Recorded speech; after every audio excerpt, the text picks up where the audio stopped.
The biggest disappointment of this whole film is the fact that this easily could have been a sequel to Boogie Nights. Like, everything in this movie could have been changed just a little bit, and it would have fit perfectly with Mark Wahlberg's character in that first film. Like, Paul Thomas Anderson, get on it! Let's get to the review.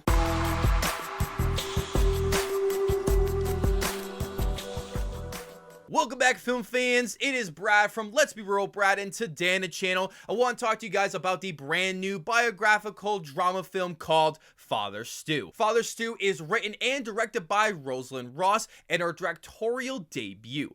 The film stars Mark Wahlberg, Jacki Weaver, and Mel Gibson. The film follows the life of Father Stuart Long, a boxer turned priest who inspired countless people during his journey from self-destruction into redemption. Father Stu is a movie that I was not excited to see whatsoever, and it's for the simple fact that the poster, the trailers, all came across as a very generic Christian biographical movie that we have seen 100 times if you have seen those Christian type movies like God's Not Dead, Heaven is for Real, War Room, Courageous. I could keep going on and on. But the most interesting aspect about this movie is the fact that this is rated R and it stars Mark Wahlberg in the lead role. And when I came out of the theater watching this film last night, it was exactly what I thought it was, a very generic Christian biographical movie that I've seen 100 times before. In all honesty, this could have been such a great film if it was presented in a more interesting, creative, and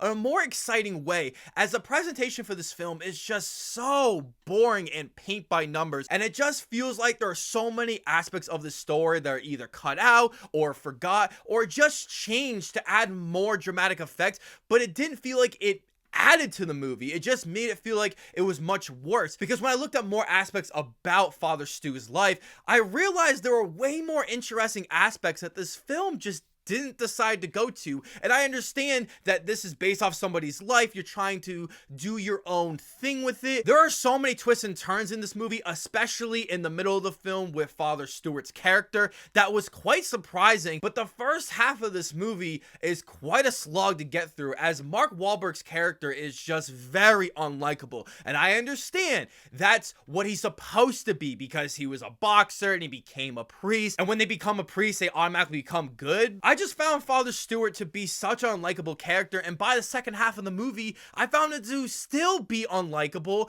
and he just wasn't a very interesting character. And I think a lot of it has to do with Mark Wahlberg's performance, as the first half of this movie is the most Mark Wahlberg-isms I have seen in a movie in quite some time. But then at some point in the movie, he changes his whole persona, and that's when I thought Mark Wahlberg was actually at his best, because it felt like he had to play a completely different version of what he normally plays. I do have a few positives with this movie, starting with some of the humor, which I thought was pretty funny at times, even though a lot of the humor just fell flat and it just didn't work, as no one in my theater laughed at any of the jokes, but there were a few here and there that definitely gave me a chuckle. The performances in this movie are quite solid, as Mel Gibson, Jacki Weaver all do a pretty good job for this movie. I found the directing, the cinematography to be quite competent for this type of movie, as this is Rosalind Ross's first film, and I think she was able to craft some pretty decent shots. It wasn't memorable or anything like that, but I think it was competent enough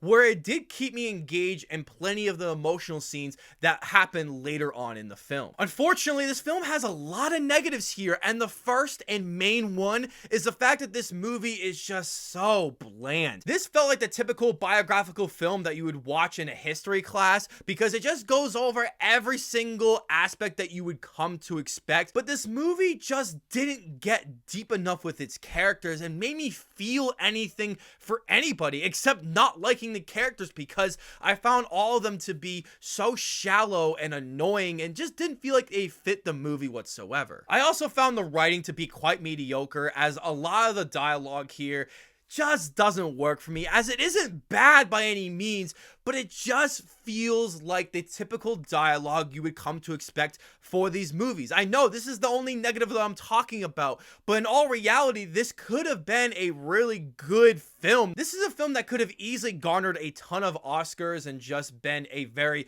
prestigious, prominent movie, but instead it just comes off as being so generic and so uninteresting that I don't even think I would want to go back and watch this, because it just doesn't do Father Stewart long justice. Overall, guys, Father Stu is just another bland Christian biographical film that does everything you expect if you have seen the trailer and you have seen the poster for this film, as I found the performances to be quite solid and the directing to be competent, but when you have a movie that's just so bland and typical of what you expect, I just didn't get anything from this movie. I'm giving Father Stu a 5 out of 10. Thank you guys so much for checking out this review, as I want to know below in the comments section, what are some of your favorite Christian films of all time?